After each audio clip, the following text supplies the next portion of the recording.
Muy bien, concluye la sustentación, se da inicio al debate del informe final. La pide en primera instancia el congresista Velázquez Quesquén.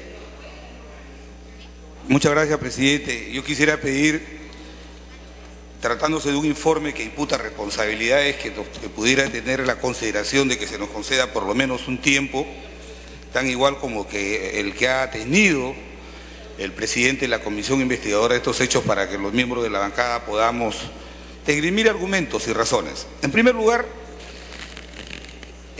yo quisiera llamar la atención, porque sé que como hay la voluntad política de aprobarlo, este informe, con razones o sin razones, yo quisiera a la representación nacional, primero, pedirle al presidente de la comisión, si es que el exministro Luis Carranza, al que se le está formulando denuncia por infracción a la Constitución, ha dado su testimonio en la comisión.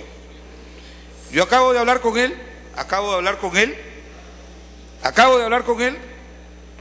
él es un profesional reconocido, no es militante del partido, es un hombre que durante 5 años le ha servido al país, y lo que el gobierno está cosechando es justamente parte de esa disciplina que tuvimos en el manejo de las finanzas públicas. Pero quiero referirme a algo, señor presidente. Al exministro Carranza se le cita 2 días antes que se vence el plazo. Pero ¿qué sucede? Le alcanzan un pliego y él pide que le reprogramen como cualquier ciudadano que tiene derecho a que le reprogramen una diligencia, una citación. ¿Qué sucede? Se da un hecho insólito. El presidente de la comisión denuncia que lo han hackeado, que le han hackeado su informe en su computadora. Y luego, no sé qué ha pasado con esa investigación, y luego ya ese informe estaba hecho, aparece, y es el informe que se está entregando ahora. De tal manera que lo que yo planteo ahora es que, bajo esa lógica, yo no creo que faltando 2 días para terminar la investigación, faltando 2 días se haya podido determinar la responsabilidad del ministro de Estado. Ya estaba en el informe que supuestamente lo hackearon. Entonces, se quiso apresurar la citación y la presentación del ministro para convalidar un hecho que es absolutamente inconstitucional. Se podrá tener una victoria política acá con votos, pero en los juzgados, en las calles, la gente se da cuenta, no es tonta. ¿Cómo se puede acusar a una persona sin haberla escuchado? Pregunto, la primera pregunta, ¿esta comisión tenía facultades de comisión investigadora? ¿Sí o no? Sí la tenía. Entonces, ¿para qué se pide la facultad de comisión? Justamente para cuando una persona que es emplazada por la comisión, la citan una vez, la citan por segunda vez, y a la tercera no asiste, entonces se aplica el apremio, pero no directamente, sino a través de un juez, Y lo hemos hecho nosotros cuando hemos presidido con Mauricio la comisión de fiscalización y hemos tenido este tipo de facultades. Pero faltando 2 días para que vence el plazo de una comisión, se cita a un ministro y porque no llega se le acusa, me parece absolutamente grave. Pero si esto ustedes lo pudieran entender como que es una medida dilatoria, voy a tratar algunos temas referidos al informe que he podido leer, presidente, le digo con honestidad, solamente hasta la página 173, porque no tengo la capacidad para en 2 horas haber leído 600 folios. He buscado, por ejemplo, la declaración de Carranza y no está la declaración de Carranza. Pero no importa. Allá el Pleno si siente el precedente de acusar a una persona sin haberle escuchado. Y el exministro Carranza no tiene la culpa que quienes tuvieron la facultad que este Pleno les dio de comisión investigadora no lo hayan invitado o citado oportunamente. Que no lo hayan citado oportunamente. Quiero referirme a la acusación. Y quiero que lo sepan, quiero que lo tengan muy claro los miembros que ahora acusan porque ahora están gobernando el país. Fíjense lo descabellado de la acusación. El terremoto lamentablemente se da el 15 de agosto del año 2007. Esa misma noche el presidente García con sus ministros se constituye a Pisco. ¿Y cuándo se da el decreto de urgencia? ¿Cuándo se da el decreto de urgencia al 023? El 16 de agosto. El 16 de agosto, o sea, el día siguiente había que tomar medidas de urgencia. Díganme, ¿ustedes en su sano criterio creen que un gobierno, por más capacidades humanas que tenga y técnica, puede determinar la magnitud de los hechos de un terremoto, de la magnitud que nadie conocía hasta el día anterior? Claro que no era así. Entonces, este informe, señor presidente, aborda 3 grandes temas. Yo me voy a referir solamente a uno y los otros 2 lo van a tratar mis colegas de bancada. Bono 6.000, el bono 6.000, el tema de las donaciones y el tema de las obras mal hechas. Solamente me referiré al bono 2.000, al bono 6.000, del que tanto se dice y se está disponiendo ahorita, y eso es lo que van a aprobar. Y ojalá que estuviera aquí el presidente de la Comisión de Presupuesto. Lo que van a aprobar es que este informe está combinando al Poder Ejecutivo que le entregue el bono 6.000 a 35.000 beneficiarios. ¿Sabe cuánto representa eso? 218 millones de soles. A ver si son capaces de aprobarlo ahora. Fíjense ustedes. El 16 de agosto se dio este decreto de urgencia, señores colegas congresistas. Se dio el terremoto y hay un grave error, un gravísimo error de quienes han preparado este borrador. Yo sé que el congresista Canches no fue el que comenzó la investigación, a él le han entregado pues la última parte de este trabajo y se ha hecho lo que se ha podido. Pero hay un absurdo contenido en este informe que nuevamente sentará un mal precedente: confundir lo que es marco legal con marco presupuestal. Confundir lo que es el marco legal del presupuesto y lo que es el marco presupuestal. Y creer el concepto que el fondo de contingencia es un cajón desastre. Ese es un gravísimo error. El éxito de nuestra economía radica es que cuando nosotros aprobamos la ley de presupuestos, que son anuales, de carácter anual, aprobamos el monto de los fondos de contingencia. Y esos fondos tienen un destino asignado. ¿Saben cuál es la acusación? ¿Saben cuál es la acusación? Que un ministro haya defendido los recursos públicos de todos los peruanos. Me alegro que haya ese argumento. Por la mega comisión acusan a los ministros por haber gastado. Y en la Comisión Forsur acusan a un ministro por no haber entregado dinero que no estaba fundamentado. Y lo explico por qué. Cuando se da el decreto de urgencia, se da el bono 6.000 y se entrega como producto de la decisión que tomó este Congreso con el voto de la bancada nacionalista. El Poder Ejecutivo manda una norma para crear una autoridad ejecutiva que resuelva el problema del terremoto, y el Congreso delibera y forma un directorio de 25 personas, alcaldes, presidentes regionales, que tomaban decisión, inclusive hasta para hacer una cancha de fulbito. Entonces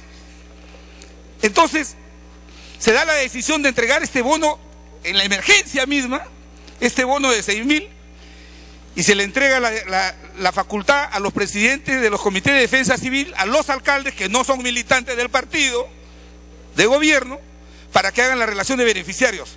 ¿Qué se observa? ¿Qué se denuncia? Una de las graves irregularidades fue que muchos de los alcaldes entregaron a la parentela, a los compadres, a los amigos. 4 vivían en una casa, 4 tenían los certificados. Por eso es que los recursos del Fondo de Contingencia del año 2007, que los aprobó este Congreso, se utilizaron el monto que había asignado en el presupuesto. Cuando la acusación dice, el año 2008, el 2009, el ministro Carranza no entregó la plata para pagar a estos supuestos beneficiarios, y la responsabilidad del Congreso, ¿acaso el Congreso no aprueba el presupuesto? ¿No aprueba el Fondo de Contingencia? No es verdad, es absolutamente falso de que el ministro de Economía per sí pueda decir, el fondo de contingencia son 1.000 millones y yo lo entrego. No es verdad. Por eso se cae la acusación. No se puede acusar. Tan es así que le presento un ejemplo, ahí está, de este gobierno. Los docentes universitarios y los magistrados que están aquí en la antesala pidiendo que vean el tema de su escala salarial, le han ganado al gobierno, al Estado, le han ganado en el Tribunal Constitucional, le han ganado la homologación. El Tribunal Constitucional ha dispuesto que el gobierno proceda a homologar a los magistrados con el Fondo de Contingencia.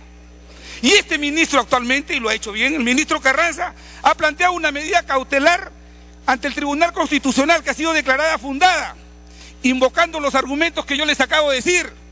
No se puede, un juez no puede decir, usted del Fondo de Contingencia agarre 500 millones. ¿Por qué? Porque nosotros Anualmente aprobamos la ley de presupuesto y dentro de ellas el fondo de contingencia, que tiene un límite, no es un cajón desastre. Acá está la sentencia del tribunal. Fíjense lo que dice: conceder medida cautelar en el extremo que se solicita la suspensión de los efectos del artículo 2 de la resolución administrativa del Poder Judicial expedida por el 5º Juzgado Constitucional, en cuanto ordenan al Ministerio de Economía y Finanzas que para cumplir la sentencia de fondo en el expediente 6582-2009 entregue fondos dinerarios del Fondo de Reserva de Contingencia. El tribunal se acaba de pronunciar, ¿cuándo? El 21 de mayo de este año. Acuse pues al ministro Carranza, acusen al ministro Castilla. Con esa misma razón tienen que acusar al ministro Castilla por no entregar los fondos de contingencia para pagar la homologación de los docentes universitarios y de los magistrados. Eso es una barbaridad, querido presidente. La verdad que yo le pido no abundar en los temas, porque va a ser imposible, no se generen falsas expectativas. Se está ordenando el informe, dice: hagamos justicia con los damnificados. Hay 36.000 beneficiados que tienen el certificado que los alcaldes le dieron. ¿Saben cuánto representa eso? 218 millones de soles. A ver, vea si en el fondo de contingencia hizo recursos para atender esa necesidad. No confundan pues marco legal con marco presupuestal. El fondo de contingencia no es un cajón desastre. Los estados responsables, como nosotros, proyectan un porcentaje, 1 o 2% del PBI, fondo de contingencia. Y esos fondos tienen un destino determinado. No es que el INDECI pide y tienen que darle. Entonces, aquí estamos ante la lógica al revés. Queremos castigar por infracción a un ministro que no lo hemos escuchado. Queremos castigarlo por no haber seguido entregando recursos en un hecho que sí es evidente, que se determinó que había mal manejo en la identificación de los damnificados. Habían damnificados que tenían estos certificados de bono 6.000, 4 o 5 en una sola familia. Entonces había que hacer un nuevo trabajo de campo y por eso el ministro prudentemente dijo: un momento, hay otra forma de intervención. Usted mismo acaba de decir que a través de Forsur se hicieron 1097 proyectos, de los cuales se han ejecutado 950. Entonces, yo sí creo, nadie puede negar que han habido irregularidades en la ejecución de obras, como lo van a decir mis compañeros, en las donaciones, qué sé yo. Pero en este tema de acusar a una persona, sin haberle escuchado, a un exministro, por no haber supuestamente desembolsado fondos, porque no lo hubiera hecho, porque hubiera sido, eso sí hubiera sido peculado, hubiera sido malversación de fondos.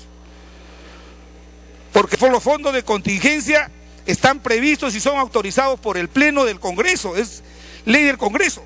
Y el Tribunal Constitucional le acaba de dar la razón al actual gobierno cuando un juez lo está emplazando para que de los fondos de contingencia paguen a los magistrados. El Tribunal Constitucional responsablemente acaba de decir: un momento, no se pueden utilizar alegremente los fondos de contingencia, tienen que estar previstos, tienen que estar programados. Entonces, señor presidente, solamente me referiré a este tema. Creo que es gravísimo. Yo sé que este es un tema político, cada uno votará de acuerdo a su conciencia, pero yo quería referirme ¿por qué me he referido a Lucho Carranza? Porque es un gran técnico, no solamente reconocido en el Perú, sino en muchos lugares del mundo. No es militante del partido. Yo dije, ahora me hubiera gustado tener el honor de que él fuera militante, como el actual ministro de Economía, que sé que no es militante del partido de gobierno y están haciendo las cosas correctamente. Pero esta es una acusación, dicen, política, ya la verá la subcomisión. Pero manchar la carrera, la trayectoria de un profesional así alegremente, sin escucharlo, sin tener las nociones mínimas, los fundamentos mínimos, ¿por qué él no dispuso alegremente los fondos para atender un programa de identificación mal hecho de damnificados? Lo decimos ahora, mal hecho. Entonces, señor presidente, yo creo que estamos cometiendo un gravísimo error. Una cosa es luchar contra la corrupción, a la que no nos oponemos. Una cosa es enfrentar, arrinconar a aquellos que se corrompen en el Estado, y más aquellos que con el drama y el dolor de la gente de un terremoto se lucraron. A esos deben darles cadena perpetua. Pero manchar así la trayectoria de un exministro, por el solo hecho de haber cumplido la ley, de respetar la Constitución, y acusarlo así de infracción a la Constitución no me parece, señor presidente. Por eso creo que si el día de hoy se aprueba esta acusación, a igual razón, igual derecho, esta sentencia del Tribunal Constitucional, también habría que acusar al ministro Castilla. Y yo no votaría a favor de que lo acusen, porque los fondos de contingencia, los que tenemos elementalmente un conocimiento de la ley del presupuesto en su conjunto, no son un cajón desastre. No es porque un funcionario de INDECI dice, necesito 500 millones, el ministro está obligado a entregarle. Y no quiero hablar de las demás barbaridades que he encontrado en la página 79, donde se dice, la razón dice, es que ¿por qué la responsabilidad del ex ministro Carranza también es por qué hizo un programa? Dice, la responsabilidad se está dada porque a igual razón, igual derecho, dice. Como habían 70.000 damnificados, a todos había que atenderlos en el momento y de igual manera. No es así, mi querido Rogelio Cánchez, presidente, usted ha sido presidente regional. Uno tiene que ir priorizando. No todas las zonas fueron afectadas con el mismo impacto. No fue lo mismo Pisco que la zona de Huancavelica o Lima, ¿no? Entonces, se hizo un programa de atención y el fundamento de la acusación es ¿por qué hizo un programa? ¿Por qué hizo un programa? No debió hacer un programa, dice el informe, y esa es la base de la acusación. Debió atender a todos en su conjunto, invocando, ¿saben qué? El principio de igualdad ante la ley. El principio de igualdad ante la ley. Bueno, lo dejo ahí, presidente. Mis compañeros de bancada me piden una interrupción. El congresista Elías Rodríguez. Tiene la interrupción, congresista.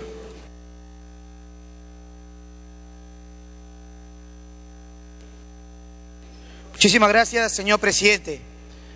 Yo quiero marcar posición también en torno a este tema y decir en forma clara y contundente que como partido que en algún momento nos tocó vivir este episodio tan lamentable para el país, no vamos a justificar, señor presidente, que en esa acción no se hayan cometido actos que colindan o tienen que ver con la corrupción.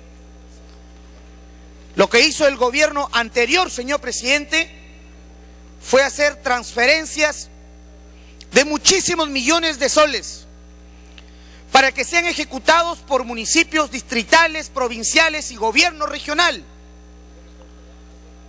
Y nosotros hemos impulsado y hemos apoyado también esta comisión sin obstaculizar, precisamente para que se pueda investigar a profundidad quienes han robado al país y se han aprovechado de estas circunstancias.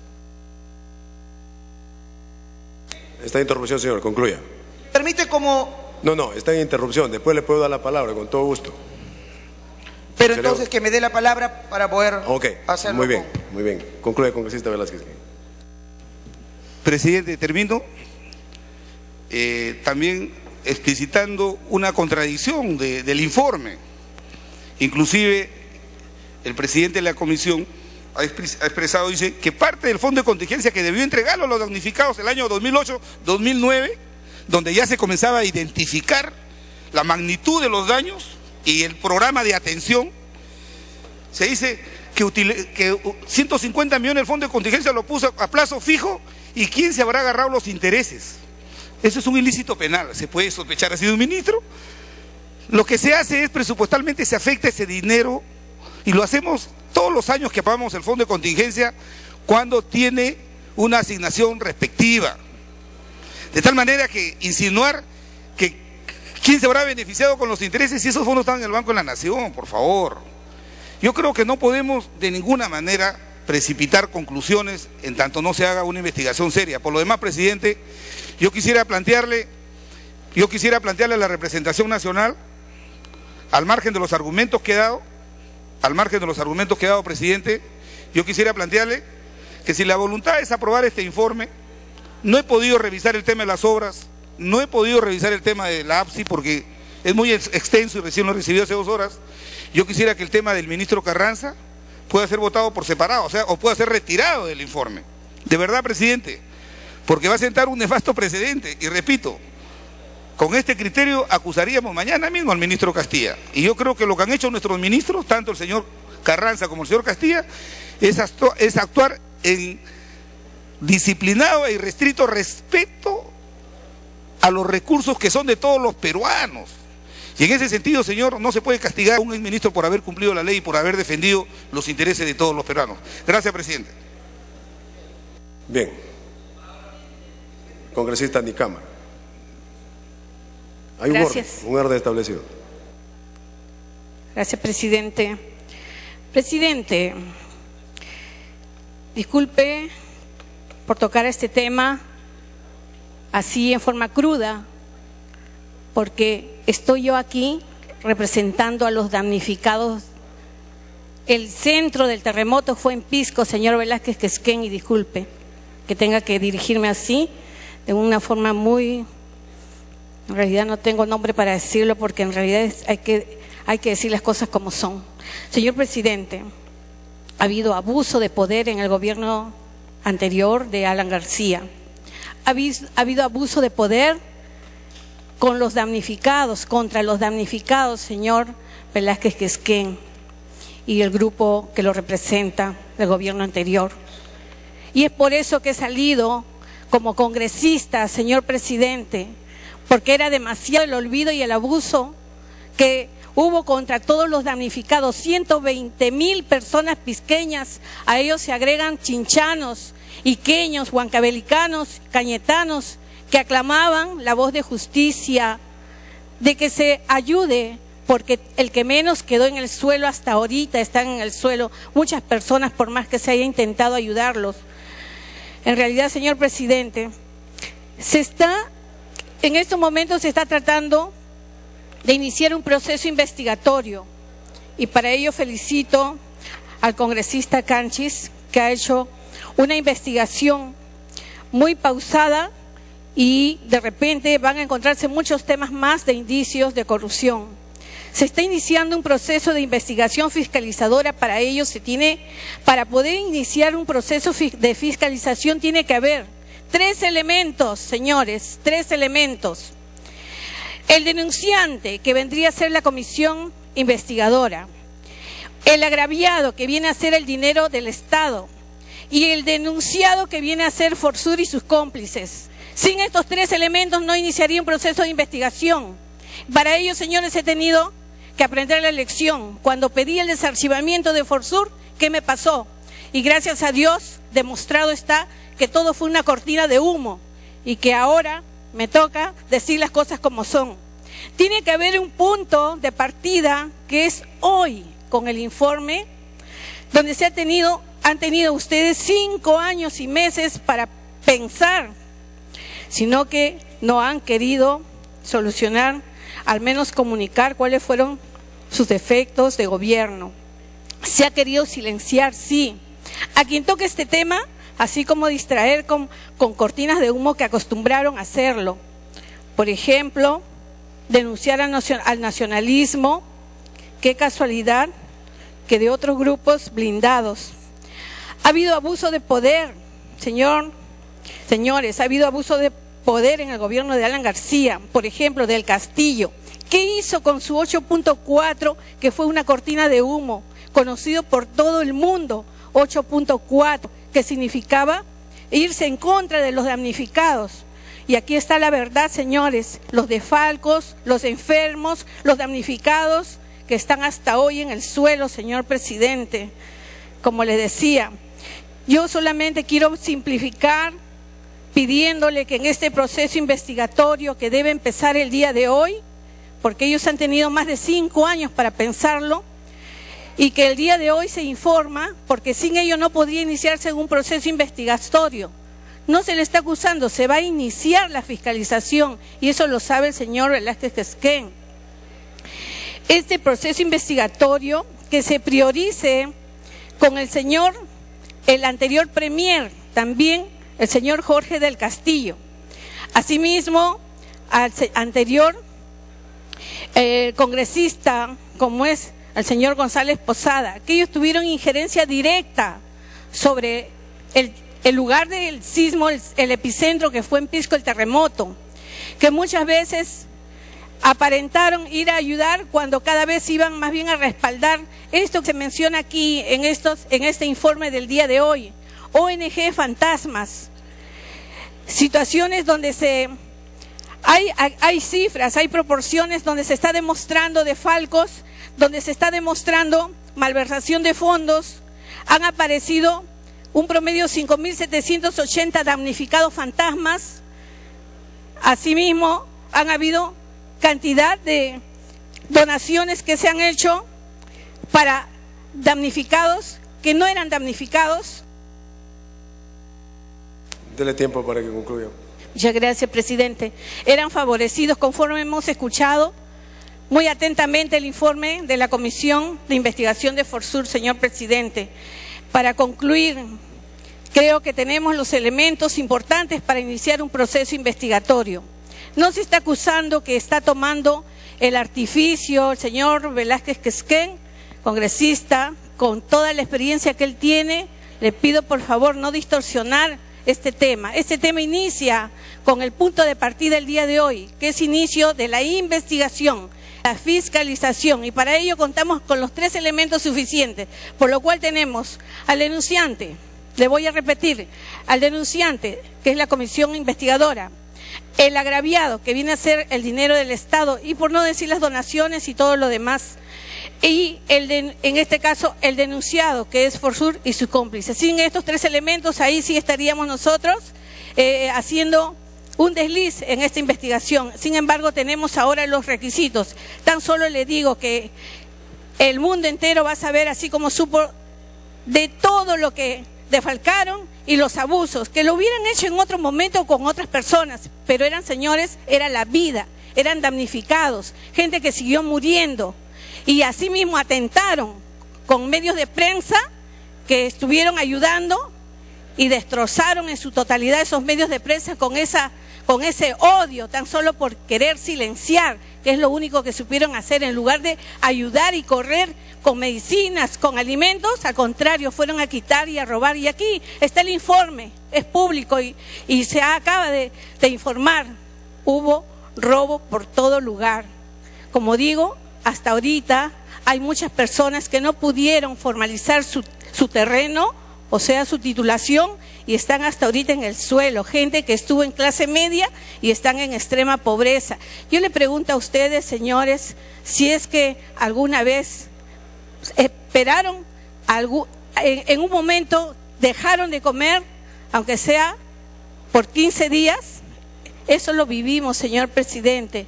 Si el terremoto dejó secuelas de temblores por aproximadamente mes y pico de días, señor, no había ni agua para tomar. Sin embargo, las donaciones que llegaban a la Fuerza Aérea, que llegaban a un comedor, en la noche salían los camiones llenecitos. Sin embargo, la gente clamaba, se iba a las carreteras a pedir con una caja que por clamor, los ómnibus que pasaban con pasajeros, simplemente ellos se pedía por favor, aunque sea dinero, porque la gente no tenía dinero, menos había agua, menos había alimentos. Sin embargo, todos esos alimentos estaban encerrados y no se distribuyó.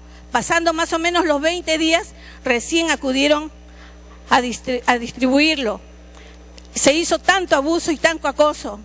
Niños que siguieron muriendo y que no fueron registrados. Y a mí me consta, señores, yo soy pisqueña y lo digo con conocimiento de causa porque viví el terremoto, viví la necesidad. Sin embargo, en ningún momento pedí para mí, pero asimismo fui atentada con más de 100 policías por querer cerrar ese medio de comunicación donde la gente ahí se ayudaba. Señores, me atentaron más de 100 policías, me tiraron desmayada al suelo y enmarrocada con la amenaza de desaparecerme. Esa es la sensibilidad humana de un gobierno que estuvo en ese periodo para ayudar a damnificados. Destrozaron todo lo que veían, que podían informar a la gente para decir que pues todo estaba solucionado. Al mundo entero le engañaron. Venezuela quería enviar casas, módulos para Pisco, un lote, y para que ya no tenga nadie que ver sobre esta distribución que ahora sabemos el secreto que tenían. Les dijeron que todo estaba solucionado y no permitieron que se distribuyera en el epicentro, que era Pisco. Y por eso es que se pudo, esos módulos se los llevaron a Chincha y ahí están. Y si para más prueba voy a tomarle fotos y voy a traer la próxima semana cómo están los módulos en Chincha que no se permitieron. Sin embargo, en Pisco todavía siguen mucha gente en el suelo, señor presidente. Como digo, clase media están en nada hasta ahorita. Muchas veces que llego y vienen a pedir donaciones, ayudas sociales, y cuando están en extrema pobreza y por salud, niños que no tienen ni siquiera un respaldo, un apoyo para poder hacerse ver. Para eso estamos el día de hoy, presentamos a María Auxiliadora, un hospital que me hace muchos favores para poder llevar a todos los niños que no tienen el auxilio correspondiente, porque eso es lo que buscamos hasta ahorita en Pisco, mucho apoyo social, señor presidente. Pisco todavía sigue mal económicamente y eso es lo que vamos a permitir que se aplace. Tan solo le digo, ellos nos están viendo y van a ver el resultado de lo que nosotros acordemos el día de hoy. Tan solo es el destino que va, a través de ellos va a calificarnos. 120.000 pisqueños, más los chinchanos, más los cañetanos, huancavelicanos y queños. El resultado lo van a saber porque es el pueblo que se indica. Muchas gracias. Muy bien, congresista García Belaunde. Presidente, nadie duda que Ica tuvo dos destructores, la naturaleza y la mano de los malos funcionarios. La naturaleza destruyó el departamento, yo coincidí con el terremoto, bajaba de San Juan de Castrovirreina y justo me cogió el terremoto en el Pueblo Nuevo, en Chincha, así que estuve prácticamente en el epicentro en el mismo momento y me costó mucho salir de la ciudad porque todas las calles estaban rotas.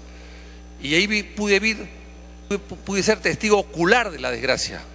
Pero también fui después testigo ocular de la desidia del gobierno de aquel entonces, del gobierno aprista, y de la corrupción que se creó a través de las autoridades nacionales y locales que hasta el día de hoy, Pisco, Chincha, zonas de Cañete, zonas de Ica, hasta el día de hoy no han sido reconstruidas.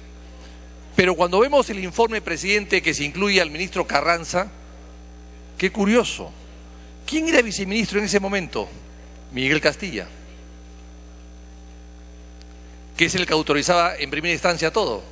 Miguel Castilla, actual ministro de Economía, era el que firmaba los cheques, el que firmaba los giros, el que ordenaba. Claro, el ministro era el jefe del sector, evidentemente, pero Castilla era el operador del ministro. Y se les acusa a Castilla, mejor dicho, a Carranza, también se puede acusar a Castilla en cualquier momento, de repente se han olvidado y se han descuidado y no lo han colocado, por no dar dinero.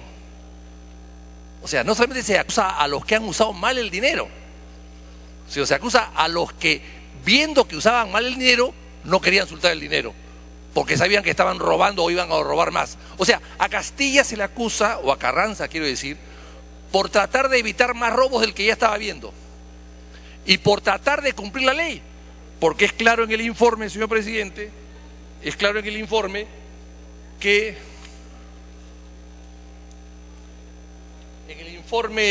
aquí está, el informe de la Dirección Nacional de Presupuesto, se dice claramente, presidente, que hay artículos de las leyes que no puede bypassear. La ley número 28112, ley marco de la administración financiera del sector público, tercera disposición transitoria, la ley 28811, la ley 28289, la ley de presupuesto del sector público para el año fiscal 2009, la ley 27245 modificada por la ley 27958, ley de responsabilidad y transparencia fiscal. Ley de responsabilidad y transparencia fiscal. Por ser responsable y transparente y por no soltar dinero más del que ya había soltado, se le acusa a Carranza. Realmente es un despropósito. Me parece que es un despropósito. O sea, estamos acá acusando al que hace mal uso del dinero y al que no lo dio para que no hagan mal uso del dinero que ya había entregado y que estaba siendo mal usado. Ante la paciencia y el asombro de todos los peruanos que veíamos cómo se entregaba dinero a manos llenas, se gastaba rápidamente con absoluta irresponsabilidad, poca transparencia y corrupción. Es decir, se le acusa a Carranza entonces por ser responsable en el cuidado de los dineros del Estado. Y además se le acusa sin haberlo llamado a declarar, sin haberlo tenido frente a frente para que pueda ejercer su derecho a la defensa. Yo plantearía por eso, señor presidente, que se vote diferente, por separado. Una cosa es Carranza y Castilla, porque es un binomio, y otra cosa es los corruptos, los sinvergüenzas, los malos funcionarios que se aprovecharon de la desgracia ajena para lucrar en beneficio propio. Eso es lo que plantea el presidente. Muy bien. Congresista Rosas. Gracias, presidente. Todos recordamos ese día tan tenebroso, oscuro, que afectó al sur de Lima y conmovió no solamente a los peruanos, sino a toda la comunidad internacional. Si bien es cierto que todo ser humano es insuficiente, el Estado es insuficiente y por buenas intenciones que se tengan no se pueden solucionar los problemas, también es cierto, yo diría que ha habido una desidia, una lentitud, tal vez no una indiferencia, pero sí, quién sabe, una mala administración de los recursos del Estado en bien de la gente que en esos momentos no solo necesitaba, sino en muchos de los casos lloraba, sangraban y hasta morían. Yo me constituí al día siguiente, el 16 de agosto del 2007, presidía una organización internacional de socorro humanitario y atendimos a más de 30,000 personas. ¿Y dónde lo hicimos? En la base de la Policía de Carreteras en Chincha. Nos establecimos en Chincha, obviamente que había afectado Pisco y también Ica, pero desde ahí se atendió diariamente 30,000 raciones de comida. ¿Y sabe qué? No estábamos contentos con solo ser asistencialistas, dar de comer, sino de ayudar a las personas a reconstruir sus casas. Y permítame, presidente, contarles una experiencia personal. Entonces, recogimos a ras del suelo las experiencias dolorosas de la población. Le dijimos, vamos a trabajar juntos, vamos a reconstruir juntos este lugar, como bien se hizo en otros lugares y en otros países. Dijimos, vamos a recoger todos los escombros y luego separar la tierra, la madera y el hierro, los fierros. ¿Para qué? Recogiendo la madera se podía prensar y hacer maderas que luego se iban a regalar a la población, y recogiendo la tierra se iban a hacer montículos para luego fabricar ladrillos y regalarles. ¿Quiénes iban a participar con la mano de obra? Los mismos pobladores que estaban dispuestos, porque querían que se recoja todos los escombros y los desmontes para que no traguen polvo, no se compliquen la vida de los niños y no se enfermen. Y saben, ¿creen ustedes que el gobierno de turno de ese entonces dio las facilidades? ¿Sabe qué? Con mucho respeto, yo diría no. Nos cansamos de hacer los trámites correspondientes y en Lima el gobierno central dice no, eso depende de las municipalidades. Fuimos a las municipalidades y dijeron no, depende del gobierno regional, que a su turno sabíamos de qué partidos eran. El gobierno regional dice no, INDECI tiene que dar un visto. Y así nos pasearon y la cooperación internacional no pudo concretar sus esfuerzos. Sin embargo, aún cuando quiero advertir, yo no comparto la ideología de Venezuela, sin embargo podemos ver que ahí cerca se construyeron unas casas prefabricadas inmediatamente y beneficiaron. ¿A qué mostraba eso? Que es posible hacerlo inmediatamente con los pocos o muchos recursos para paliar la situación. Ahora, presidente, es cierto que nos han entregado un grueso expediente, que como se ha escuchado no todo lo hemos podido leer, pero sí se puede evidenciar. ¿Sabe qué? Hay funcionarios que han trabajado en Forsur y los mismos funcionarios de adentro, como para que no digan que son averiguaciones de información externamente, no, son gente que ha trabajado en Forsur. Ellos mismos dicen que han habido problemas y dificultades, desfalco y hasta, yo no sé qué calificativo usan para decir que el dinero no llegó. Ahora, he escuchado decir que a algunos se acusa por impedir que roben y a otros por robar. por supuesto, queridos colegas, hay delitos de comisión y hay delitos de omisión. Ahora, es más, la Contraloría de la República ha encontrado 14 indicios penales del caso Forsur. Seríamos, yo no diría necios, pero casi imposible tapar el sol con un dedo. Es más, quiero apelar a una frase bíblica que por supuesto no debemos descartar. Dice ahí: cuando veas el sufrimiento del pobre y que sufre la injusticia, recuerda que sobre ellos hay uno alto, y sobre el alto hay otro más alto, y sobre ellos dos hay uno que los controla. Ahora, y cuando uno cierra los oídos al clamor de los pobres, es Dios quien saca o salta a la defensa a favor de ellos. No quiero aquí hacer uso demagógico de frases religiosas, pero sí quiero decir que los programas sociales no solo se dan de manera fría, con papeles y cifras, sino se dan, presidente, para terminar, se dan también en consideración que son seres humanos que necesitan atención inmediata. Son personas que han estado llorando y aún hasta el día de hoy, ¿saben qué? Con ciertas dificultades o muchas dificultades y gravedades. Por eso yo diría, presidente, que sí, si se necesita ahondar y profundizar la investigación, hay que hacerlo. Y por supuesto, investigar, lo que ayuda a clarificar los hechos. Y si se absuelve de responsabilidad o culpa a las personas, pues qué bien, los saludamos, porque no se encontró, no se comprobó ninguna responsabilidad, ninguna culpa. Pero si se comprobara culpabilidad, hay que tener pues la hombría o la valentía o la hidalguía de asumir y decir, sí, se falló.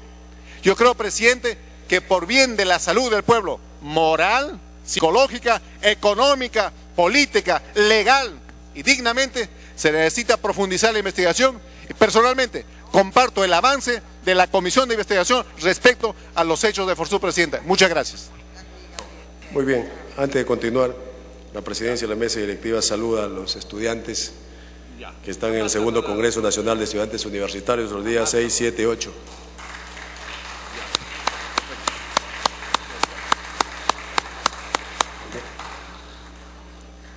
Muy bien, muchas gracias. Continuamos. Congresista Mulder.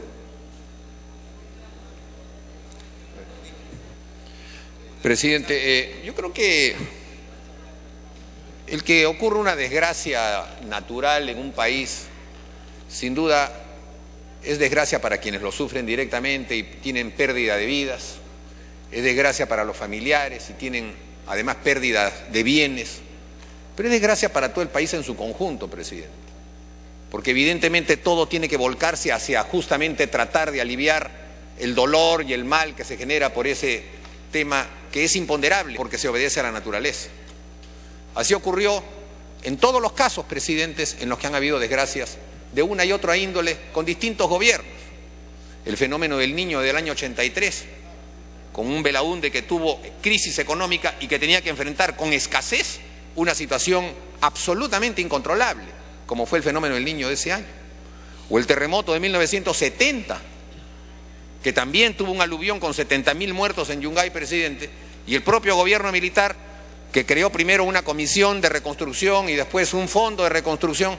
Posteriormente hubieron múltiples acusaciones, presidente, porque es evidente que cuando uno planifica con una ley de presupuesto determinada cantidad de recursos que van con lo justo a todos los pliegos del Poder Ejecutivo, cuando viene una desgracia de esta de forma inmediata y con decisiones absolutamente rápidas, se tiene que empezar a sacar de un lado y otro para resolver un problema de crisis. Y el Estado no está preparado, ni tiene todos los cuadros jurídicos establecidos como para que esos fondos de contingencia se establezcan. Se hacen a través de decretos de urgencia, se hacen a través de mecanismos que la ley establece para temas de carácter general, pero que cuando se adoptan las posiciones en el campo, es obvio de que hay todo un mecanismo que tiene que empezar a trabajar, presidente, y que no pues desde el primer día se pueden conseguir resultados. El presidente Alan García, el mismo día, presidente, en esa misma madrugada, después de dar un mensaje, se constituyó en Pisco y se quedó prácticamente un mes entero en Pisco, pernoctando justamente en la base de la FAP que existía allá en Pisco.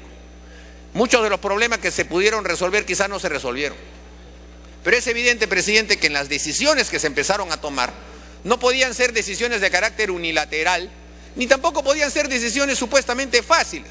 No se podía decir, bueno, vamos a reconstruir todo, acá está la plata, empiecen a trabajar. Es una ingenuidad, pues, señor presidente, que haya congresistas que son adultos y que son grandes, ¿no? Y que digan, Hugo Chávez sí construyó. Claro, es muy fácil ir a un terreno que no es de nadie, construye 64 casas, le toma una foto y queda muy bonito. Pero a ver que construya pues 88.000 casas, 88.000 casas en el mismo lugar. Presidente, alguien está gritando. Sí, no hay ningún problema, presidente. Lo solicite. Congresista Ricama. Gracias, presidente. Bueno, la vez pasada no pude contestarle al señor Mulder, pero en esta oportunidad no voy a dejar pasar su mentira. El señor Alan García fue tan solo a lucirse y se dio media vuelta y regresó. Y fue el gestor justamente de que se silenciara toda la prensa para que no se diga de que están en su extrema necesidad, señor Mulder. Soy pisqueña y no, por favor, no mienta, porque a usted no lo vi por pisco. Muchas gracias. Puede continuar con esa multa. No le voy a pedir que retire nada, presidente, porque a palabras necias, oídos sordos. En todo caso, en Pisco todo el mundo sabe quién fue la primera que reconstruyeron su casa y un edificio de 3 pisos después de un terremoto, presidente, a los pocos meses de haber habido el terremoto. Y que además utilizaron un canal de televisión para decir que toda la población tuviera que pasar por caja, porque si como el terremoto había pasado de 10 grados, entonces había un billete que venía de Estados Unidos para que le recogieran esa plata. Así que no me venga con esos cuentos, presidente, a otra cosa. Yo a lo que voy es a las responsabilidades que tiene que asumir un gobierno. Esas responsabilidades, presidente, son difíciles de determinar. Y lo que el gobierno determinó fue que los recursos económicos que tenían que trasladarse a la zona afectada pasasen, presidente, a través de las autoridades locales. Las autoridades locales, presidente, las autoridades locales son las llamadas democráticamente a asumir la responsabilidad, de acuerdo a ley, de todo lo que significa las tareas del Instituto Nacional de Defensa Civil. Y fueron entonces las autoridades locales las que fueron las recepcionistas de este trabajo. No podía centralizarse. Forsur fue un intento de centralizar, pero después el propio gobierno se dio cuenta que lo más pertinente era trabajar justamente con las autoridades y los alcaldes. Y entonces, claro, como hay muchos alcaldes, pueden haber, como de hecho hubieron, casos en los que hubieron latrocinios. La Comisión de Fiscalización del Congreso del año 2007 investigó estos temas, presidente. O sea, esto no es la primera vez que se investiga, ya se investigó. Y se determinó, presidente, responsabilidades. Y responsabilidades en funcionarios del gobierno, con el voto de la bancada prista, señor presidente. El caso, por ejemplo, del CIS fue un caso notorio y nadie ocultó el tema. El señor presidente del CIS, su desesperación por darle alimento a los damnificados, hizo compras abiertas y sin concurso y le vendieron productos más caros de los que podían estar en el mercado y algunos de ellos malogrados. Responsabilidad que asumió, responsabilidad que se fue al Poder Judicial, responsabilidad que el Poder Judicial le imputó, responsabilidad que determinó que él estuviera en prisión. Por eso, y varios otros que fueron los que medraron con este tipo de cosas. Eso lo determinó la Comisión de Fiscalización del periodo anterior, presidente. Y lo mismo para varios alcaldes. Yo recuerdo que por lo menos unos 10 alcaldes de distintos partidos políticos, presidente, desfilaron ante la Comisión de Fiscalización y allí se determinó que muchos de ellos habían entregado efectivamente los bonos de reconstrucción o el llamado bono 6.000 a sus familiares, habían entregado a personas que no eran damnificados y todo eso, presidente, se fue al Poder Judicial y en el Poder Judicial ha habido sendas acusaciones y muchos de ellos sufrieron prisión y la mayoría de esos alcaldes, presidentes, cuando se presentaron a la reelección, no fueron reelegidos. Tuvieron ese tipo de problemas políticos. De manera, presidente, que estamos ante una desgracia, ante una situación imprevisible, ante una situación que muchos gobiernos han atravesado y que no todos los gobiernos han podido pues satisfacer al 100%. Otra crítica que hacen por acá, que hubo desidia del gobierno anterior. Yo recuerdo, presidente, que cuando hubo el terremoto de Nazca el año 97, podrían decirse también que hubo cierta desidia de un presidente que no quiso regresar de viaje. Y cuando regresó, recién comenzó una reconstrucción que también ha demorado mucho tiempo. No es desidia, presidente, es dificultad. Es enorme dificultad de poder enfrentar una circunstancia como esa. Son hechos naturales, presidente, que son extraordinariamente difíciles de enfrentar. Mire usted lo que sucedió en Nueva Orleans. O sea, durante un año la ciudad de Nueva Orleans ha estado totalmente colapsada y con todos los recursos que tienen los Estados Unidos para hacer una reconstrucción se han demorado por lo menos 5 años, presidente. Entonces, son desgracias naturales que yo creo que hay que entenderlas. Y no hay que pregonar, pues, como aquellos generales que son muy buenos, después de las batallas. Se debió hacer, ¿por qué no se hizo?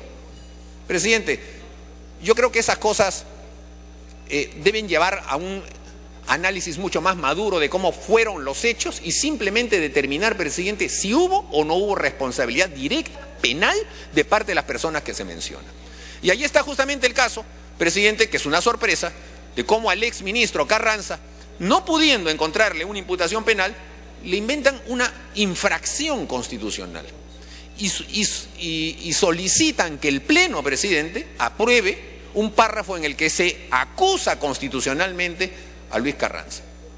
En primer lugar, presidente, ahí hay un contrasentido. El Pleno no puede aprobar un informe que determine una acusación constitucional, porque el artículo 89 del reglamento establece que las acusaciones constitucionales tienen que estar suscritas por persona individual, puede ser congresista, puede ser fiscal de la nación o puede ser cualquier persona que tenga un daño directo. Y esa persona se convierte en el acusador ante la comisión permanente que a través de la subcomisión de acusaciones constitucionales inicia un procedimiento donde la persona es citada, presenta sus descargos, se presentan sus cargos, hay un vocal ponente que es un congresista que plantea el caso, se debate en la comisión de acusaciones constitucionales, se aprueba, de ahí va a la comisión permanente, se aprueba y de ahí viene al Pleno. Entonces, ¿cómo el Pleno puede aprobar, acusar constitucionalmente a alguien si es el Pleno el que va a decidir después de todo ese procedimiento si procede o no procede la acusación constitucional? Estaría adelantando su criterio el Pleno y entonces no podría haber una acusación constitucional. Se habría obviado todo el procedimiento y directamente se le está acusando constitucionalmente a alguien sin el procedimiento. Más aún si ni siquiera durante la investigación de la comisión esa persona ha podido presentar sus descargos. Y aquí se ha señalado, pues, efectivamente, presidente, que esos cargos no tienen sentido. Se imputa la comisión de delitos de personas que, por ejemplo, entran a un banco y roban. Lo que está proponiendo la comisión es que también se acuse al dueño del banco por no haber puesto más dinero en la bóveda para que sea robado por los asaltantes. Eso es lo que están pidiendo. Entonces no tiene sentido, pues, presidente. Si hubo determinaciones que ya se conocían, en el sentido de que había latrocinios, ¿cómo se le puede acusar al ministro de Economía de no haber dado más dinero justamente porque habían esos latrocinios? Estaba en su criterio, estaba en su determinación, pero no es que no haya dado nada. Yo le escuchaba al congresista Canches decir que el cargo es que Indesi solicitó 78 millones y le dieron 64. O sea, tampoco no es que no le dieron nada, sí les han dado, porque tampoco podía bajarse a cero. No es a requerimiento, presidente, porque si los ministerios de Economía actuasen solo a requerimiento, la plata se acaba en 3 meses, pues, presidente, todo el mundo pide más porque sabe que le van a dar menos, aún cuando hay este tipo de desgracias. De manera entonces, presidente, que creo que se sostiene jurídicamente el hecho de que al ministro Carranza no se le puede acusar constitucionalmente y creo que además muchos parlamentarios lo han tomado esto en cuenta en el sentido de solicitar que se vote por separado. Pero eso lleva, pues, presidente, a considerar que cuando se hace este tipo de imputaciones o acusaciones, tenga que ser también tomado en cuenta por el resto de todas las comisiones investigadoras que hay en este Congreso con respecto al gobierno anterior. Porque no es que aquí, presidente, haya solo una llamada mega comisión que investiga al gobierno anterior. Casi todas las comisiones ordinarias tienen investigaciones del tema del gobierno anterior, presidente, y no acaba. Y sigue. Hemos dado prórrogas hace 2 semanas a casi todas esas comisiones. Se ven hospitales, se ven colegios adicionales, se ven todo tipo de cosas. Perfecto. O sea, ya sabemos, presidente. Pero tómese en cuenta que si el objetivo es buscar acusaciones constitucionales, por lo menos que se sepa preservar los derechos humanos inalienables de todo procedimiento, legítima defensa y por lo menos ser escuchado, pues, presidente, para que se puedan formular cargos de esa índole. Nosotros, en ese sentido, presidente, ratificamos y respaldamos el pedido que se ha hecho de que esto se vote por separado. Estamos dispuestos, presidente, porque ya lo hemos hecho así, a votar a favor del informe, porque sabemos, presidente, que ese informe contiene elementos de juicio que ya se han investigado y que se han investigado por parlamentarios como quienes hablan, que hemos votado con nuestra gestión anterior a favor de esas imputaciones porque somos conscientes de ellas y porque sabemos, presidente, que hay responsabilidades justamente en las 400 personas que se señalan acá. Pero al mismo tiempo, presidente, reclamamos, manifestamos nuestra posición discordante con aquella que pretende englobar ministro Carranza en un tema en el que más bien ha ejercido una responsabilidad de gobierno y que por supuesto ha logrado salvar la caja fiscal frente a latrocinios que habían evidentes. Entonces, al votar por separado, presidente, podrán contar con nuestro voto en lo que se refiere a este informe, siempre y cuando no incluya esa acusación contra el exministro Carranza. Gracias. Tiene la palabra el congresista Benítez. Congresista Aricama, vamos a hacer una excepción, pero el congresista Mulder, y estaba muy atento, no ha mencionado su nombre ni apellido, pero tiene la palabra. Presidente, en forma casi directa se ha referido a mí al dar la respuesta. El señor Mulder quizás no tiene la catadura moral como para poder reconocer que una docente universitaria categoría principal tiene un sueldo suficientemente para pedir un préstamo al Scotiabank 50.000 soles para comprar fierros para su reconstrucción de su casa. Pues no cabe en su cerebro, por eso es que él no puede reconocer ello. Y le doy la libertad a usted para que vaya e investigue, que hace más o menos medio año acabo de terminar esa cuenta de pagar, eran 5 años. Bien, señor, ahora con respecto a lo que significa bono de reconstrucción, nunca asomé ni siquiera para pedir un granito de arroz, señor. Al contrario, se me limitó, porque había mandato del premier Jorge del Castillo que lo dijo, y tengo grabaciones y anuncio, ahora sí, para demostrar la verdad, todos los videos que acreditaban justamente la cosa. Ya hicimos una excepción, por favor, termine. Termina, por favor. El acoso que hubo de un gobierno, sus autoridades, sus gobernantes, contra los damnificados. ¿Qué culpa tenemos nosotros los pisqueños de haber sufrido el terremoto? Tan solo creo que Dios lo sabe, cómo se acosó, cómo se vulneró los derechos y cómo se esquilmó los dineros del Estado para que un pueblo sufrido en silencio quede al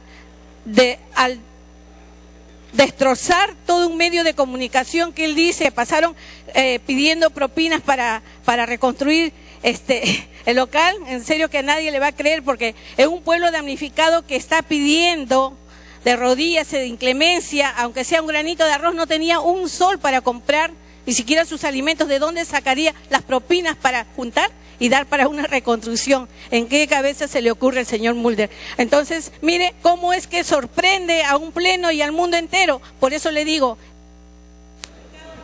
Gracias. Congresista Benítez. Le pide el congresista Canchis una interrupción. Sí, presidente. Gracias, señor presidente. Gracias, congresista Benítez. Señor, no voy a hacer una cuestión de Estado, congresista que tiene mucho más experiencia que yo, pero el artículo 88 en la letra G dice, cuando las investigaciones